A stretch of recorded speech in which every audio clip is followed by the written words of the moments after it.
Orient bell tiles studio से आप देख रहे हैं एबीपी न्यूज। न इधर न उधर, हर खबर की पूरी खबर, न लाग लपेट न खबरों में खोट। आप देख रहे हैं एबीपी रिपोर्ट। नमस्कार, मैं हूं आपके साथ चंदन सिंह। बुलेटिन की शुरुआत उन 4 खबरों के साथ करते हैं जो हम आपको विस्तार से दिखाने वाले हैं। चीन बॉर्डर के पास हिंदुस्तान के रनवे पर उतरा पीएम मोदी का विमान। असम से पीएम मोदी ने कांग्रेस पर प्रहार किया और कहा, आतंकियों को कंधे पर बिठाती है कांग्रेस। बात करेंगे अमेरिका से ट्रेड डील पर राहुल गांधी ने हमला बोला है और कहा, झूठ बोलने में माहिर हैं पीएम और शाह। इस पर पलटवार किया गया है। गृह मंत्री अमित शाह की ओर से भ्रम फैला रहे हैं राहुल, जनता ने उनके झूठ को पहचान लिया है। सीएम योगी के बयान पर स्वामी अविमुक्तेश्वरानंद ने पलटवार किया और कहा कि सियासी व्यक्ति शंकराचार्य तय नहीं कर सकता। अखिलेश बोले, शंकराचार्य को अपशब्द बोलना पाप है। बात करेंगे वैलेंटाइन डे पर यूपी के नोएडा में कार के अंदर मिली प्रेमी जोड़े की लाश की। युवक का परिवार बोला, शादी के खिलाफ था लड़की का परिवार, इसलिए हत्या के बाद दी जान। सड़क पर गाड़ी लेकर चलने वाले लोगों को पता होता है उनकी एक छोटी सी गलती जान पर भारी पड़ सकती है, लेकिन इसके बावजूद लोग मानने को तैयार नहीं होते और इसके बाद जो होता है वो दिल दहला देता है। गुजरात के जामनगर से एक ऐसा ही खौफनाक वीडियो सामने आया।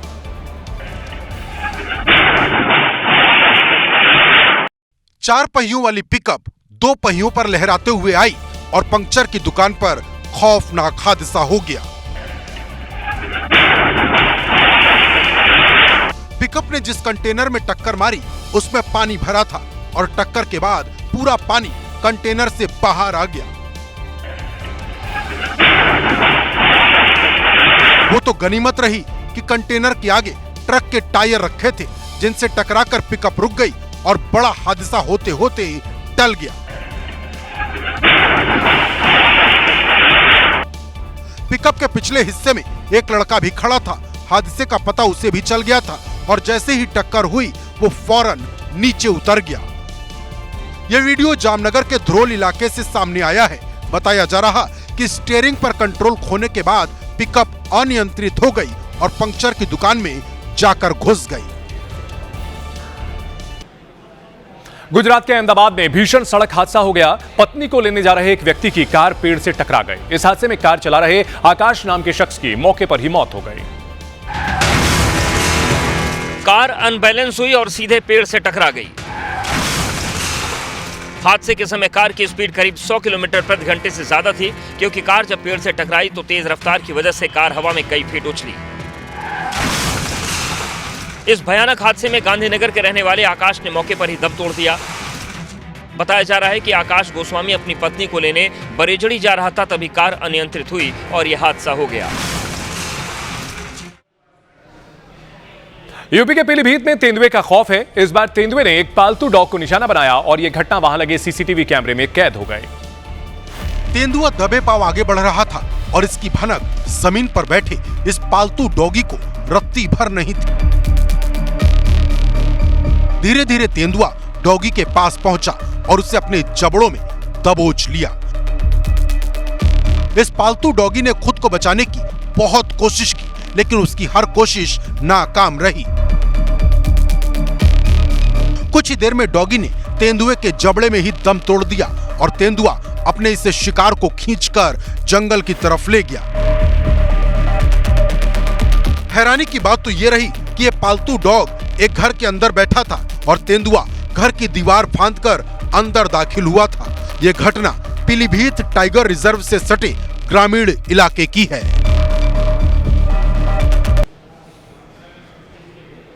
देश भर में बढ़ते सड़क हादसों के बीच हिमाचल प्रदेश के कुल्लू से दर्दनाक हादसे की रोंगटे खड़े कर देने वाली तस्वीरें सामने आई। कुल्लू के अखाड़ा बाजार में कार और पिकअप की ऐसी भयानक टक्कर हुई जिसे देख लोगों का कलेजा कांप गया। रामशिला से कुल्लू की तरफ आ रही तेज रफ्तार एक कार अनियंत्रित होकर पिकअप से टकरा गई। कार ने पिकअप को ऐसी टक्कर मारी कि पिकअप पलट गया। हादसा कार की ओवर स्पीड की वजह से हुआ। सड़क किनारे खड़ी एक गाड़ी पर सामान रखा जा रहा था, सामने से पिकअप आ रही थी। इसी के बीच कार वाले ने फुल स्पीड में कार निकालने की कोशिश की, जिसके बाद कार की दोनों गाड़ियों से टक्कर हुई और पिकअप पलट गया। पिकअप के पलटते ही वहां पर अफरा तफरी मच गई। लोग तुरंत दौड़े और पिकअप में फंसे लोगों को बाहर निकाला। गनीमत रही कि हादसा सुबह सुबह हुआ, जिसकी वजह से कोई राहगीर इसकी चपेट में नहीं आया। कुछ जानवर खूंखार होते हैं तो कुछ जानवर ऐसे भी होते हैं जिन्हें अगर प्यार किया जाए तो वो दोगुना प्यार लौटाते हैं। एक ऐसा ही वीडियो यूपी के बागपत से सामने आया है। ये लंगूर जिस महिला के साथ खेल रहा है वो बागपत की डीएम अस्मिता लाल है। डीएम लंगूर के साथ ऐसे खेल रही थी मानो कोई छोटा बच्चा हो। लंगूर कभी डीएम का हाथ पकड़ता तो कभी हाथ को चूमता। डीएम साहिबा उठकर खड़ी हुई तो लंगूर ने उनकी साड़ी पकड़ी और वापस अपने पास बैठने की जिद करने लगा। दरअसल इस लंगूर का नाम मटरू है। कलेक्ट्रेट परिसर में डीएम को अपनी समस्या सुनाने पहुंचे थे। मटरू भी उनके साथ मौजूद था और जब डीएम अस्मिता लाल की नजर उस पर गई तो वो मटरू के साथ खेलने लगी।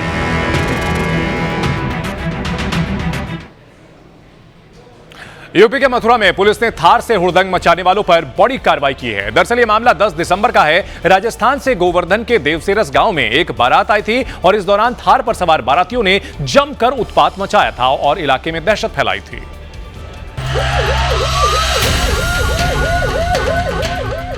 बारात ऐसी थी कि देखकर लोग दंग थे। करीब 1.25 करोड़ की कार में दूल्हे राजा सवार थे।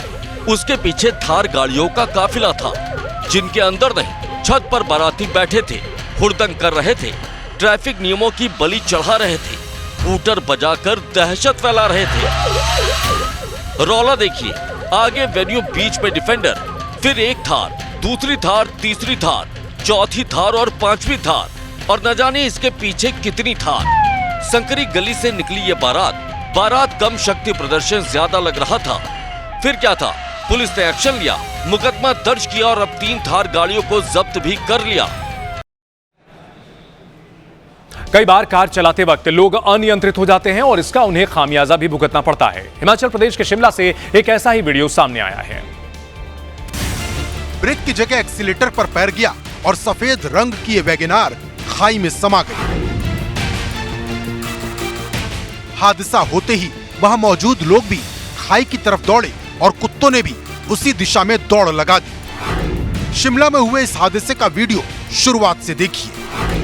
मोड़ पर खड़ी ये वैगनार बैक होती नजर आई।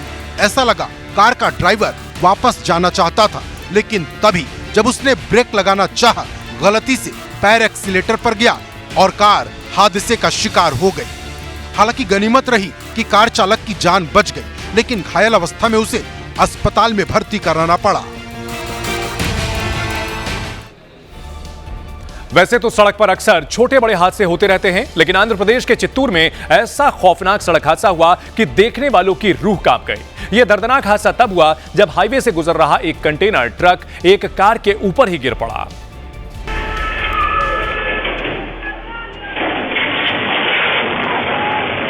जिसका दिल दहला देने वाला वीडियो भी सामने आया। कोई कुछ समझ पाता उससे पहले ही तेज रफ्तार कंटेनर पास से गुजर रही वैगनर कार पर पलट गया।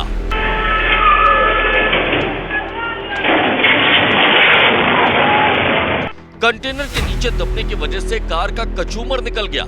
दोबारा देखिए, तेज रफ्तार से आते कंटेनर को देखकर कार वाले ने ब्रेक लगाया और रुक गया।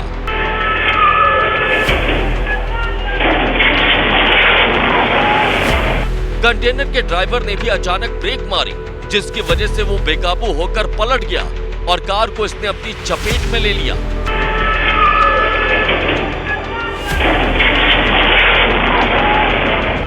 एक्सीडेंट की आवाज इतनी तेज थी कि पूरा इलाका दहल उठा। सड़क पर भागम भाग मच गई। इस दर्दनाक हादसे में कार के ड्राइवर की जान चली गई।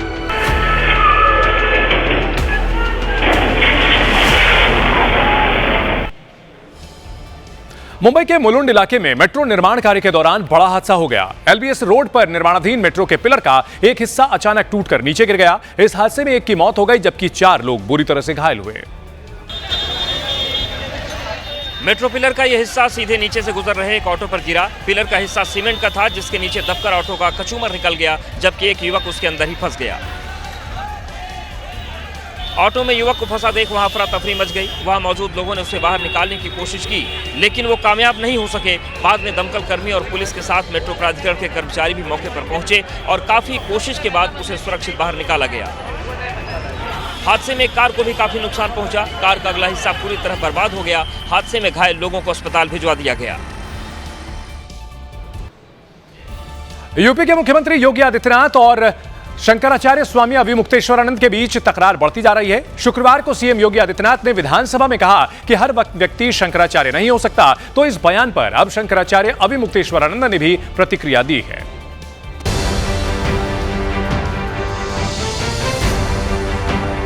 हर व्यक्ति शंकराचार्य नहीं लिख सकता। प्रयागराज माघ मेले में शंकराचार्य अविमुक्तेश्वरानंद को जब से संगम स्नान से रोका गया, तभी से सीएम योगी और शंकराचार्य के बीच तकरार छिड़ी है। लेकिन ये तकरार शुक्रवार को उस समय और बढ़ गई जब विधानसभा से ललकारकर सीएम योगी ने अविमुक्तेश्वरानंद को शंकराचार्य मानने से इनकार कर दिया। हर व्यक्ति शंकराचार्य नहीं लिख सकता। हर व्यक्ति हर पीठ के आचार्य के रूप में जाकर के जहां तहां वातावरण खराब नहीं कर सकता। उन मर्यादाओं का पालन सबको करना होगा। सीएम योगी का बयान आया तो शंकराचार्य अविमुक्तेश्वरानंद ने भी तीखी प्रतिक्रिया दी। जब शंकराचार्यों ने निर्णय किसी बात में कर दिया, तो अब यह किसी महंत और संत और तथाकथित को औकात है कि वह शंकराचार्यों के निर्णय पर प्रश्न उठाए? आप बताइए। और वो भी एक राजनीतिक व्यक्ति, एक प्रदेश का मुख्यमंत्री। क्या अब प्रदेश के मुख्यमंत्री तय करेंगे कि कौन शंकराचार्य होगा? क्या सनातन धर्म में इनका इतना हस्तक्षेप हो चुका? सीएम योगी और शंकराचार्य के बीच तकरार बढ़ी तो विपक्ष भी इस विवाद में कूद पड़ा। खासतौर पर अखिलेश यादव और समाजवादी पार्टी, जिन्होंने शंकराचार्य के अपमान का मुद्दा उठाकर सीएम योगी आदित्यनाथ को बार बार घेरा। अखिलेश यादव ने तो अब सीएम योगी से भी सर्टिफिकेट मांग लिया। अखिलेश यादव ने सीएम योगी के बयान पर प्रतिक्रिया देते हुए कहा कि अगर हर व्यक्ति शंकराचार्य नहीं हो सकता, तो हर व्यक्ति योगी भी नहीं हो सकता। वो सर्टिफिकेट शंकराचार्य जी से मांग रहे थे, तो सर्टिफिकेट वही मांग सकता है जिसके पास अपना खुद का सर्टिफिकेट हो। योगी हर एक आदमी नहीं ले सकता है, उसका सर्टिफिकेट कहां मिलेगा?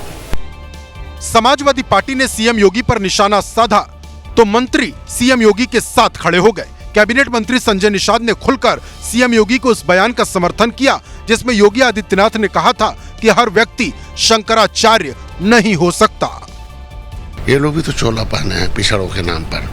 पीड़िए कहते हैं लेकिन पीड़ा देते हैं, दुखी के दुख देते हैं और अपमानित भी करते हैं। योगी जी अस्त्र और शास्त्र दोनों से वो परिपूर्ण है। और बड़ी खबर आ रही है, केंद्रीय गृह मंत्री अमित शाह ने पुडुचेरी यात्रा के दौरान आज एक जनसभा को संबोधित किया और राहुल गांधी पर निशाना साधा। उन्होंने कहा, राहुल गांधी ने रोज झूठ बोलने की परंपरा शुरू की है। राहुल की नीति बार बार झूठ बोलने की है। राहुल की झूठ फैक्ट्री को जनता पहचान गई है। ट्रेड डील से किसानों को कोई नुकसान नहीं, ये उन्होंने दावा किया है।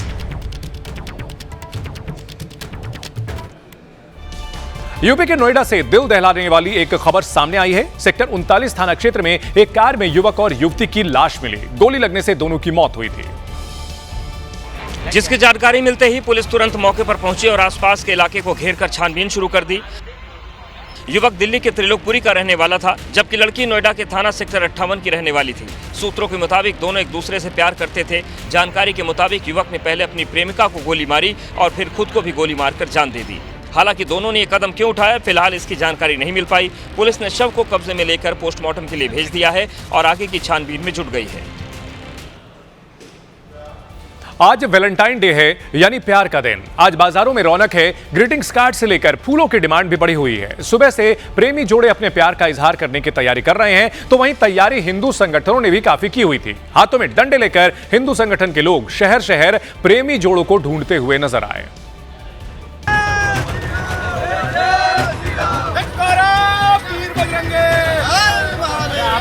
आपके फोन में नंबर नहीं दिख रहा है, उनको लेके यहाँ पार्क में बैठा हुआ है।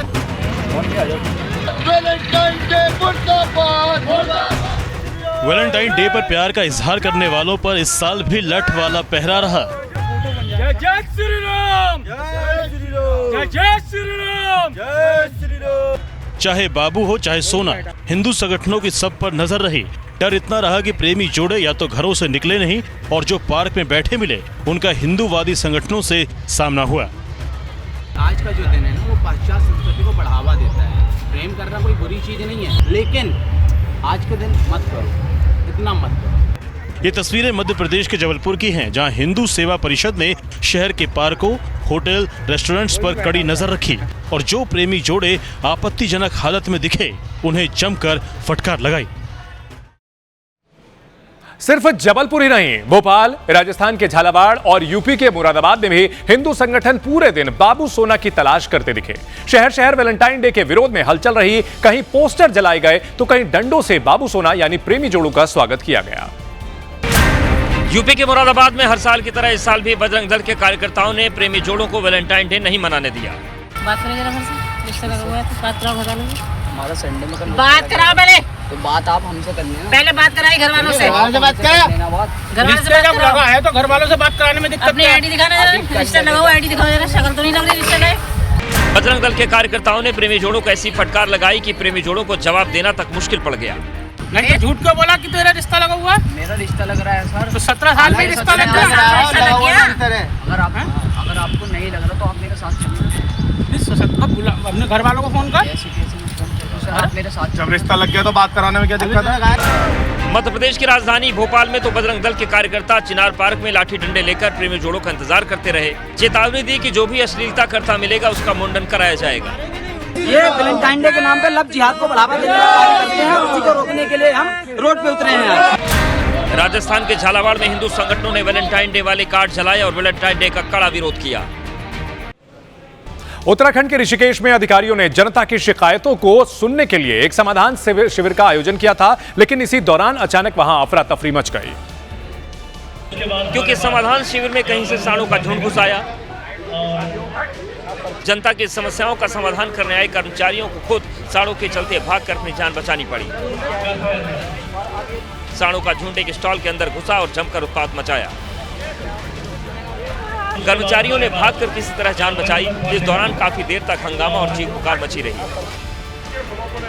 दरअसल रामलीला मैदान से सटे पुल पर अक्सर आवारा सांडों का जमावड़ा लगा रहता है। स्थानीय लोग और सभासद कई बार सांडों को शिफ्ट करने की मांग कर चुके हैं, लेकिन पालिका प्रशासन ने चुप्पी साधी हुई है। कल राहुल गांधी ने संसद भवन में 17 किसान संगठनों से मुलाकात की थी। यह मुलाकात अमेरिका से हुए ट्रेड डील के विरोध में हुई थी और अब इस मुलाकात पर सरकार की तरफ से पलटवार किया गया है। मुलाकात के दौरान राहुल गांधी ने कहा कि यह ट्रेड डील मक्का, सोयाबीन, कपास, फल और मेवे उगाने वाले किसानों को प्रभावित करेगी। राहुल गांधी की इस मुलाकात पर पीयूष गोयल रात 11:15 बजे सोशल मीडिया पर सामने आए और एक वीडियो अपलोड किया। मिस्टर राहुल गांधी, जवाब दो, कब तक झूठ बोलते रहोगे और किसको गुमराह कर रहे हो?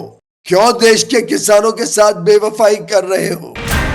पीयूष गोयल ने राहुल गांधी का नाम लिया तो राहुल ने भी सुबह होते ही सोशल मीडिया पर एक पोस्ट की और लिखा कि झूठ बोलने में माहिर प्रधानमंत्री और उनकी कैबिनेट भ्रम फैला रही है और कपास किसानों के साथ साथ टेक्सटाइल एक्सपोर्टर्स को धोखा दे रही है।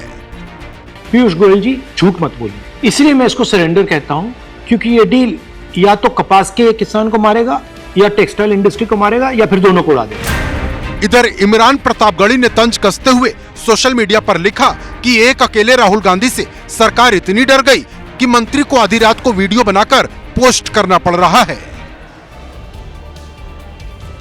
राहुल गांधी कह रहे हैं कि अगर भारत अमेरिका से कपास मंगवाएगा तो यहां के किसान बर्बाद हो जाएंगे और अगर नहीं मंगवाएगा तो टेक्सटाइल उद्योग तबाह हो जाएगा। राहुल गांधी के इस बयान पर अमित शाह ने भी पलटवार किया। राहुल गांधी ने अपने सोशल मीडिया पोस्ट में लिखा, पीएम मोदी और उनके मंत्रियों ने ऐसा समझौता किया है जो कपास और टेक्सटाइल दोनों क्षेत्रों को गहरी चोट पहुंचाने वाला साबित हो सकता है।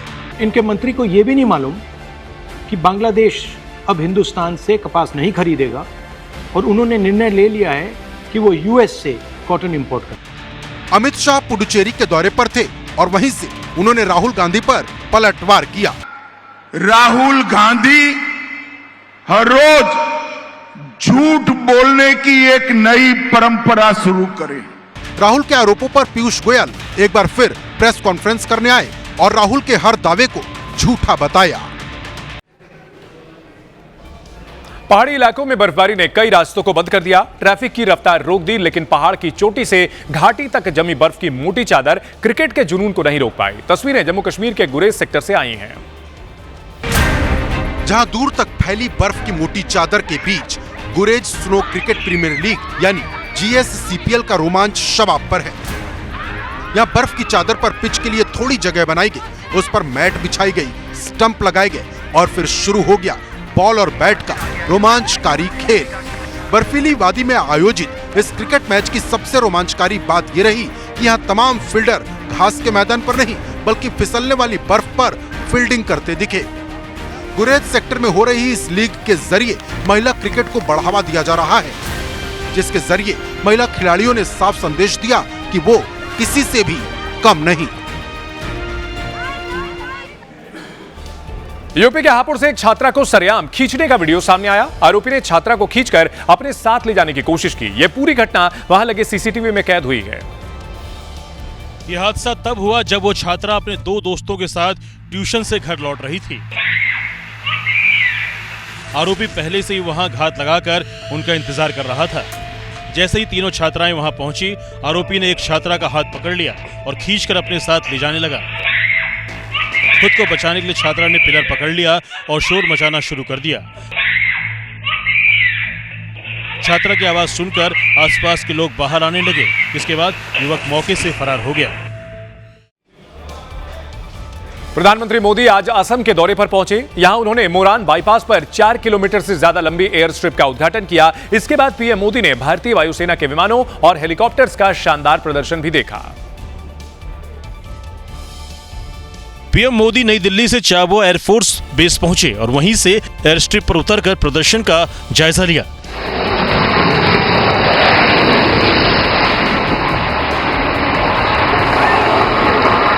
यह एयर स्ट्रिप आपात स्थितियों में फाइटर जेट, ट्रांसपोर्ट और हेलीकॉप्टर के लिए वैकल्पिक रनवे का काम करेगी।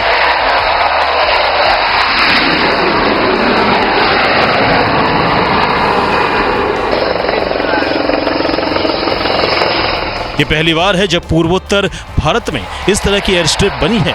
चीनी सीमा के पास बनी इस एयर स्ट्रिप पर भारतीय वीरों ने दम भी दिखाया।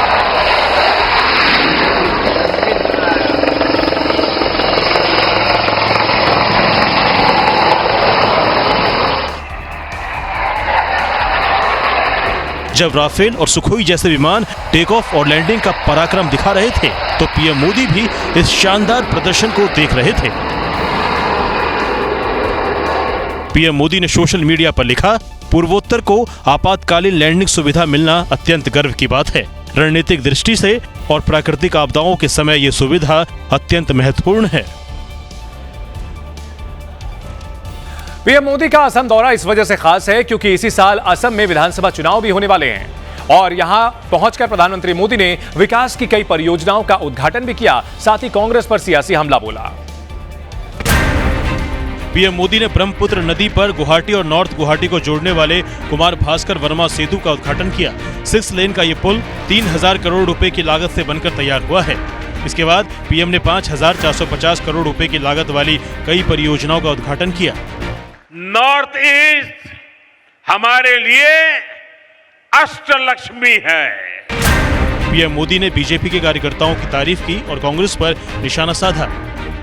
जो लोग देश के टुकड़े टुकड़े करने का सपना देखते हैं, जो लोग नॉर्थ ईस्ट को भारत से अलग करने के नारे लगाते हैं, वो कांग्रेस के लिए पूजनीय बन चुके हैं।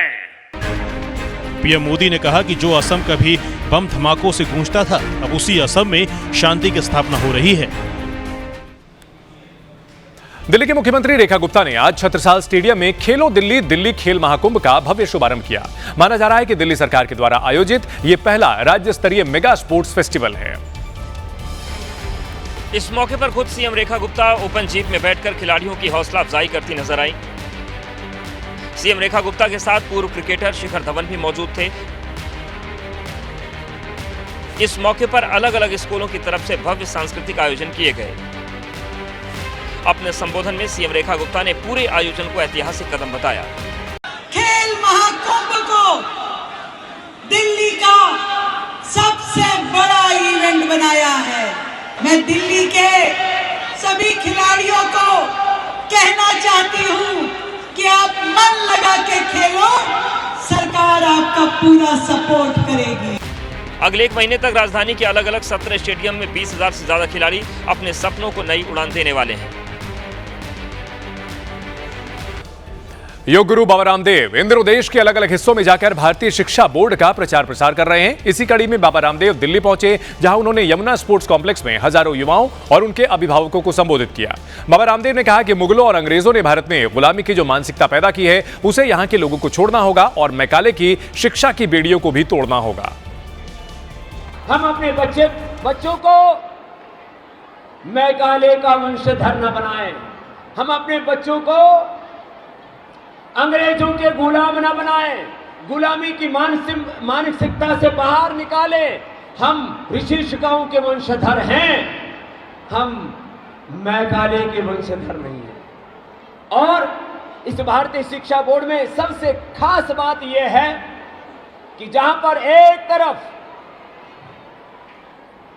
Math, science, technology, innovation, invention, artificial intelligence, real intelligence, spiritual intelligence, सारे आधुनिक विषयों का बोध है। आधुनिकता के नाम पर अभद्रता, संस्कारहीनता जो हम पर थोपी गई थी, उससे हम मुक्ति पाएंगे।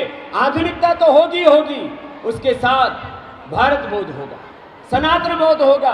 प्रत्येक बच्चे के भीतर अपने राष्ट्र के प्रति स्वाभिमान होगा, माता पिता के प्रति गौरव का भाव होगा। अब कहां स्कूलों में पढ़ाया जाता है मातृदेवो भव। बात तो एक छोटी सी है, लेकिन इसका असर बहुत दूर तक जाता है।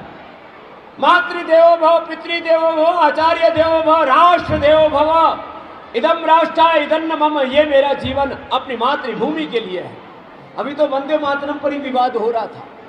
ये भारतीय शिक्षा बोर्ड उस संकल्पना के साथ शुरू किया गया है कि प्रत्येक बच्चा मातृभक्त हो, पितृभक्त हो, राष्ट्रभक्त हो, देश के साथ किसी भी हद में गद्दारी ना करे। ऐसे खुददारी के साथ जीने वाले बच्चे तैयार होंगे भारतीय शिक्षा बोर्ड से।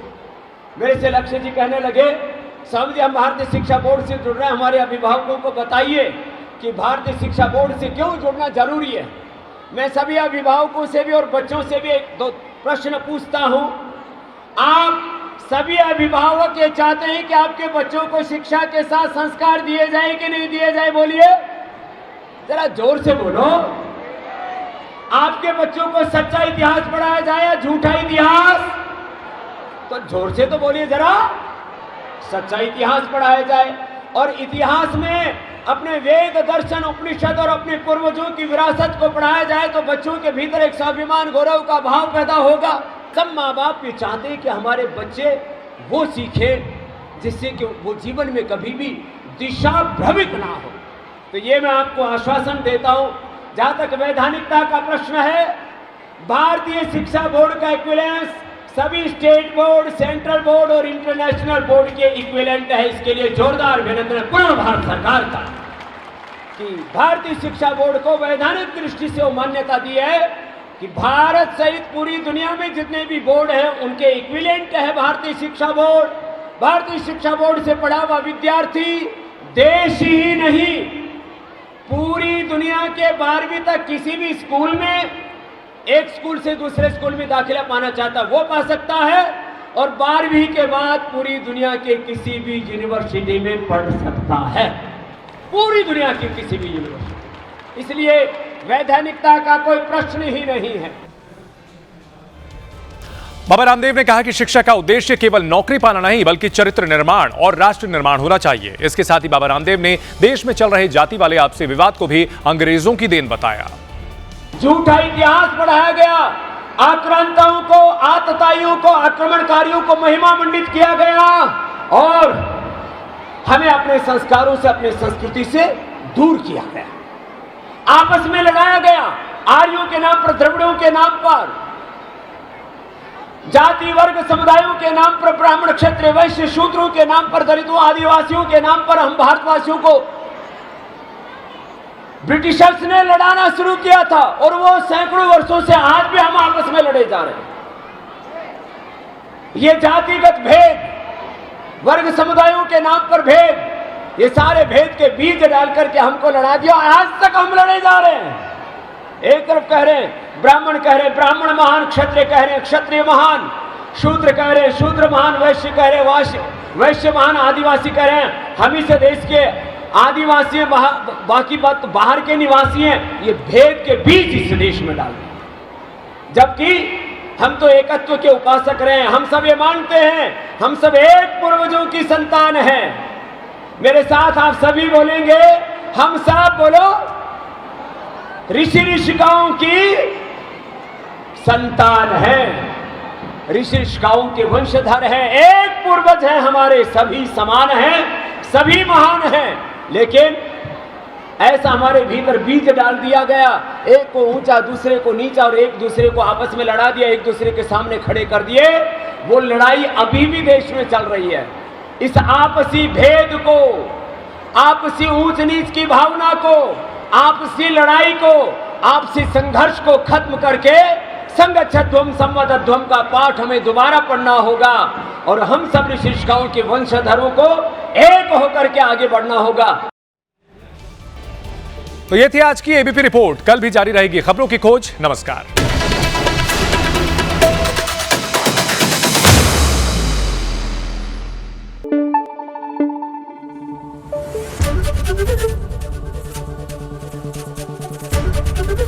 एबीपी न्यूज आपको रखे आगे।